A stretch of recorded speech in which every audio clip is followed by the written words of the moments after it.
দিল্লির বুকে এত ভালো যে একটা জায়গা আছে সেটা আমরা, যত বড় রুম ঠিক ততটা বড় ব্যালকনি, আর পুরো সোফায় বসবার ব্যবস্থা। এখানে রয়েছে একটা দারুণ অ্যাকোয়ারিয়াম।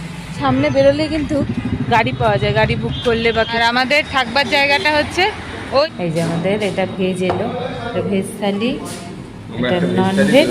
আর এই দেখুন এখান দিয়ে একটা বড় ফ্লাইট, এয়ার ইন্ডিয়া বা কিছুর ফ্লাইট পাস করে যাচ্ছে।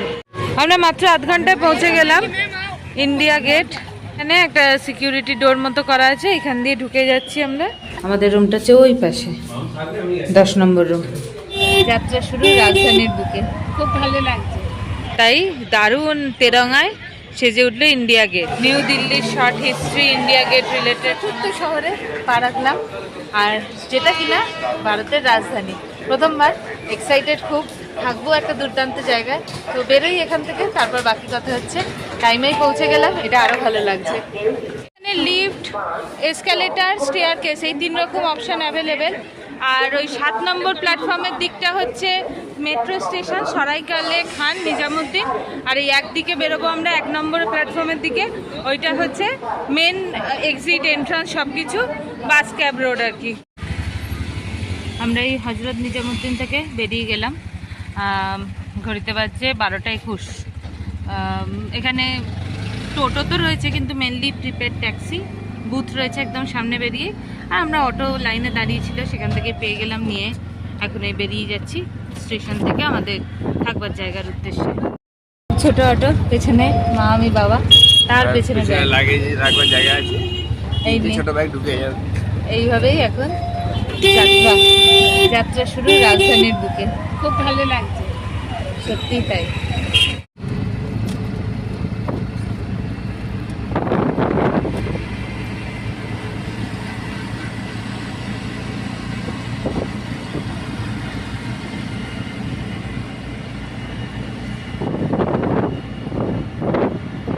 মেন রোড একদম, আর আমাদের থাকবার জায়গাটা হচ্ছে ওই যে বাস স্ট্যান্ডটা দেখতে পাচ্ছেন, ওর এই ভেতর দিকে।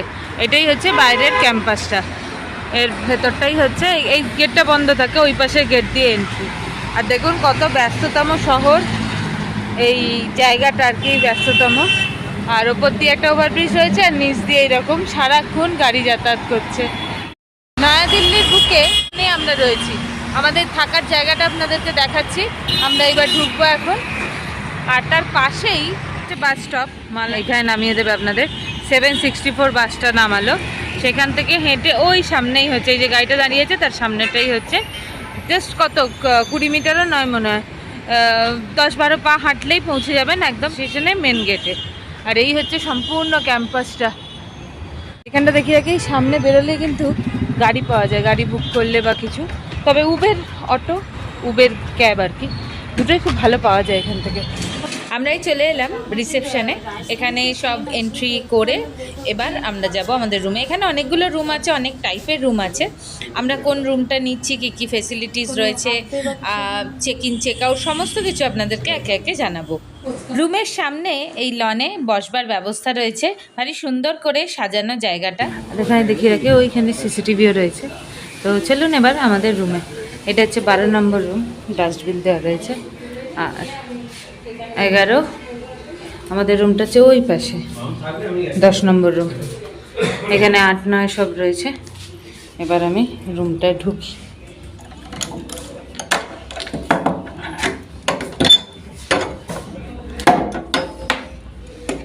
এটা লাগিয়ে দিই এখানে। একদম পরিষ্কার পরিচ্ছন্ন রুম। ঢুকতে একটা সাইড টেবিল রয়েছে, আর এখান থেকে ফ্যান, লাইটের সুইচ সব কিছু। আসুন এবার আপনাদেরকে আমাদের অ্যাটাচ ব্যালকানি যেটা রয়েছে, এই হচ্ছে আমাদের অ্যাটাচ ব্যালকানি। সামনে কি বেশ বলে, দেবদারু গাছ মনে হয় এটাই, বিশাল বড় এই গাছটা রয়েছে। বড় ব্যালকানি, যত বড় রুম ঠিক ততটা বড় ব্যালকানি। আর পুরো হাওয়া, পুরো রোদ ঢুকছে একদম জায়গাটা দিয়ে। আর সামনে থেকেই দেখা যাচ্ছে এই যে সব গাড়ি টাড়ি চলছে, আর ওই ওপরের ব্রিজটা রয়েছে ওখানে। দিল্লির বুকে এত ভালো যে একটা জায়গা আছে সেটা আমরা এলাম তবেই বুঝতে পারলাম। এখানকার অনেক ভিডিও দেখেছি, সবাই ভালোই বলছিল, তবে এতটা ভালো সবুজ মনোরম পরিবেশ যেরকম ঠিক আমাদের রামকৃষ্ণ মিশনে হয়, ঠিক তেমনই আমরা ভাবতেও পারিনি। আমরা এসেই চলে এলাম এখানে লাঞ্চ করতে, একটু লেট হয়ে গেল আমাদের ঢুকতে ঢুকতেই প্রায় 1টা বাজে। মা এখানে রয়েছে, আমি আর বাবা বসে রয়েছে। এইখানকার মানে লাঞ্চের অর্ডার একটু তাড়াতাড়ি দিতে হতো, কিন্তু তাও আমরা পেয়ে গেলাম অ্যাটলিস্ট ননভেজ। আপনাদের দেখাচ্ছি কী কী রয়েছে। আর এটা হচ্ছে সম্পূর্ণ ডাইনিং হলটা, অনেকজনেরই এইভাবে বসবার ব্যবস্থা। সাইডে পাশে ওইখানে কিচেন, আর এইটা হচ্ছে বেরোবার টোকবার জায়গা। এই যে আমাদের এটা ভেজ এলো, এটা ভেজ থালি, এটা ননভেজ, এটা ননভেজ। এখানে ভাত রয়েছে, তার সাথে আলু ভাজা, ডাল, একটা সবজি, ডিমের কারি, চাটনি। এটা ননভেজে দুজনের। আর ভেজটায় রয়েছে সবই একই, শুধু ডিমটা বাদ, বাকি সব কিছু রয়েছে। হালকা গরমও রয়েছে যা বুঝতে পারছি। গাঢ় ডাল রয়েছে। এখানে ভেজ ননভেজ বোধ পাওয়া যায়। ভেজ নিলে 100 টাকা করে প্লেট, আর ননভেজ নিলে 150 টাকা করে। মাছও পাওয়া যায় আর ডিম তো পাওয়া যায়। মাছটা আজকে আমরা লেটে এসে পেলাম না, এতটা রান্নাবান্না চলছে। এটা সব রকমই পাওয়া যায় এখানকার ডাইনিং আর কি। সকালে জলখাবার, দুপুরে লাঞ্চ, আবার রাতে ডিনার। আর আমাদের চয়েসটাও বলে দেব, মানে বলে দেওয়া যায়। এবার ওনারা সেই মতো জানাবেন যে কতটা কি অ্যারেঞ্জ করতে পারবেন। না, খাবারটা ভালো, বেশ স্বাদটা ভালো, একদম ঘরোয়া বাঙালি খাবার। এবার একটু রেস্ট নিয়ে বিকালবেলা বেরোবো। সব কিছু এখান থেকে কাছে, তাই ঘুরে দেখব। দেখতে থাকুন আমাদের সাথে সম্পূর্ণ ভিডিওটা, আর ভুলবেন না কিন্তু চ্যানেলটা সাবস্ক্রাইব করতে। ভিডিওটা ভালো লাগলে লাইক কমেন্ট তো করবেন, আর যদি কিছু জানবার থাকে অবশ্যই জিজ্ঞেস করবেন, আমরা সাধ্যমতো সাহায্য করার। আমরা এখান থেকে একটা অটো করলাম, করেই বেরিয়েছি, এখন যাচ্ছি 3 জনে মিলে। একদম ছোট্ট জায়গার মধ্যে বসেছি আর কি। ওই অটোগুলো একটু, সিটগুলো একটু ঢুকে বসতে হচ্ছে। তো এই দেখি কিরকম সময় লাগে, বেশিক্ষণ তো লাগার কথা না। আপনাদেরকে এই ট্রিক্সটা বলে দেবো, কারণ নামি আগে। এই যা রাস্তা এখন বললে সম্ভব হবে না। এই যে এইখান দিয়ে ফ্লাইট, প্লেন আর কি ওঠানামা করছে, একদম সামনে দিয়ে দেখা যাচ্ছে। আর এইটা মেন রোড, পুরাম মার্গ। এখান দিয়ে প্রচুর বাস চলে আর প্রচুর ট্রাফিক, এটা বিশেষত্ব। দিল্লিতে আমরা যেখানে রয়েছি সেটা একদম সেন্টার পয়েন্টে। যেমন রেলওয়ে স্টেশন, এয়ারপোর্ট কাছে, ঠিক তেমনি ঘোরার জায়গাগুলো খুব কাছে। তাই সাইট সিইং করার জন্য যেমন পাবলিক ট্রান্সপোর্ট, বাস, অটো পাওয়া যায়, ঠিক তেমনি উবের ক্যাব, ওলা ক্যাব এগুলো বুক করে নেওয়া যায়, কোনোই অসুবিধা হয় না। করে যাচ্ছি অরুণ জেটলি স্টেডিয়াম, মানে যেটাকে বলা হতো ফিরোজ শাহ কোটলা স্টেডিয়াম। সামনেই পার্কিং, আর তার পাশে আমরা অটোয় করে বেরিয়ে যাচ্ছি। এখানটা বাইপাস, এখানে কিন্তু আপনাদের নামাবে না, এখানটা শুধু খেলা দেখতে আসে যারা, তাদের জন্যই। আমরা মাত্র আধ ঘন্টায় পৌঁছে গেলাম ইন্ডিয়া গেট। একদম কর্তব্য পথের সামনে দাঁড়িয়ে রয়েছি। আমরা এরকম অটোয় করে এলাম, তো এখানেই আমাদের নামিয়ে দিয়ে চলে গেল, খুব সহজ। এবার আমরা এখান দিয়ে হেঁটে যাব, চলো। আমরা এসে গেছি ফাইনালি রাজধানীর প্রথম জায়গায়, আর নিজেরা এলাম, যেটা বলছিলাম। ওই উবের নেই, উবের অটো করে আমরা চলে এলাম। তো ওখান থেকে বেশি নিল না, মাত্র 150 টাকায় চলে এলাম। তো এইভাবে আপনারা ঘুরতে পারেন, আমাদের এইভাবেই ঘোরার প্ল্যান রয়েছে। তো দেখি, আপাতত দুর্দান্ত এই ইন্ডিয়া গেটের ভিউটা, একদম সামনে দাঁড়িয়ে রয়েছি। আসুন একদম সামনে অবধি যাই, দেখা যাক কেমন লাগে।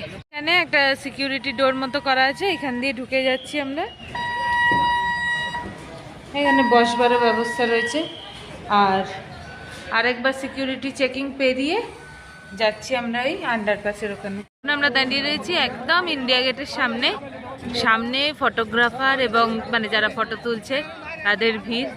দুর্দান্ত ফটোগ্রাফি হচ্ছে এখান থেকে, আর সব জায়গাটা এরকম সুন্দর করে সাজানো। এই যে এটা হচ্ছে কর্তব্য পথ, আমরা দাঁড়িয়ে রয়েছি। আর সামনে যেটা দেখা যাচ্ছে ওইটা হচ্ছে সোজা পার্লামেন্টে যাচ্ছে এই কর্তব্য পথ। একদম পার্লামেন্ট থেকে ডিরেক্ট কানেক্ট টু আমাদের ইন্ডিয়া গেট অফ দিল্লি। এখানে ফটোগ্রাফার দিয়ে ফটো তোলানোর ব্যবস্থা আছে, hard copy soft copy both available. এই যে মা বাবা দাঁড়িয়ে পোজ দিচ্ছে। আমরা এই আন্ডারপাসটা বরাবর হেঁটে এখন এই ইন্ডিয়া গেটের কাছাকাছি পৌঁছবো। তো দেখি, এটা মানে এটা মিউজিয়াম মতো করা রয়েছে রাস্তার দুধারে। তো এরকমই শুনে এসছি, দেখি আদতে কীরকম।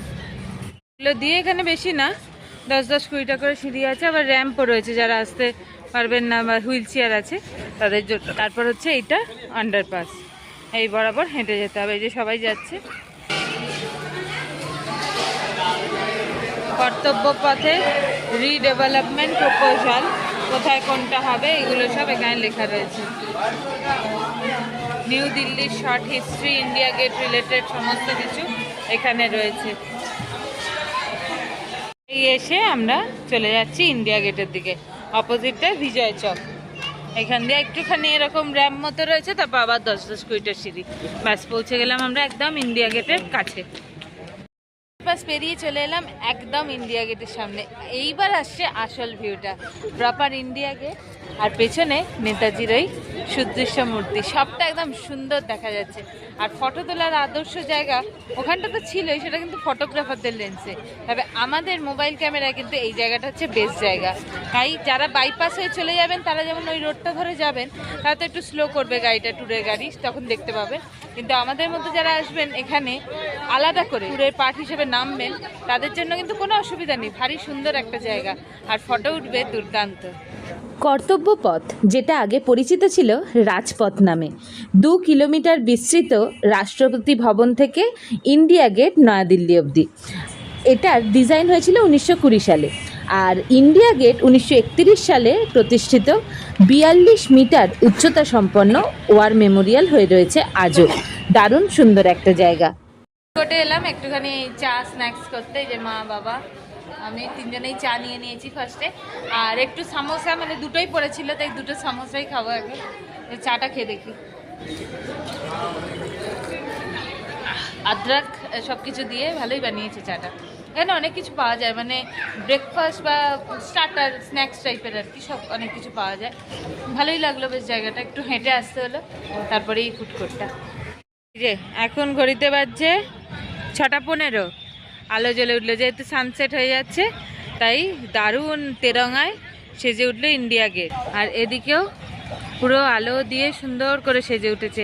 ওই পেছনে রাষ্ট্রপতি ভবন, পার্লামেন্ট সব কিছু দেখা যাচ্ছে।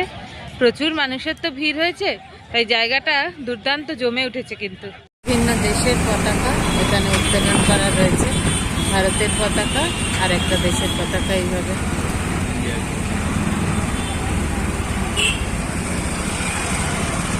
আজকে আমরা একটা জায়গা দেখেই ফিরে এলাম আমাদের এই থাকার জায়গার উদ্দেশ্যে। সন্ধেবেলার দিকে কিছু করার নেই, দেখা হচ্ছে রাত্রিরে। এখন ঘড়িতে বাজছে 9:30। এই 10-15 মিনিট হলো না বলে গেলেন যে ডিনার রেডি হয়ে গেছে, তো আমরা যাই ডিনার করে চলে আসি। এখানে তো রাত্রে কিছু করার থাকে না, আর সারাক্ষণ বাইরে বড় রাস্তা, প্রচুর গাড়ির আওয়াজ আর ফ্লাইটের আওয়াজ সারাক্ষণ শুনছি। তো যাই, খাওয়া দাওয়া সেরে এসে ঘুমিয়ে পড়বো। কাল আবার তাড়াতাড়ি ওঠার আছে। একটু স্পুন দিয়ে যাবো।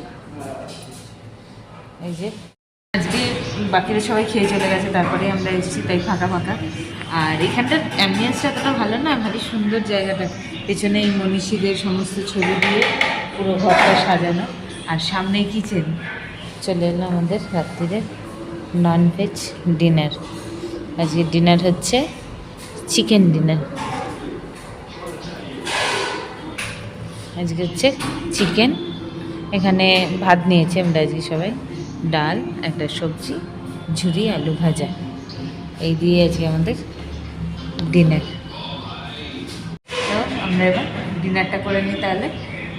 চলো, আমি চিকেনের এটা নামালাম, বেশ ভালোই।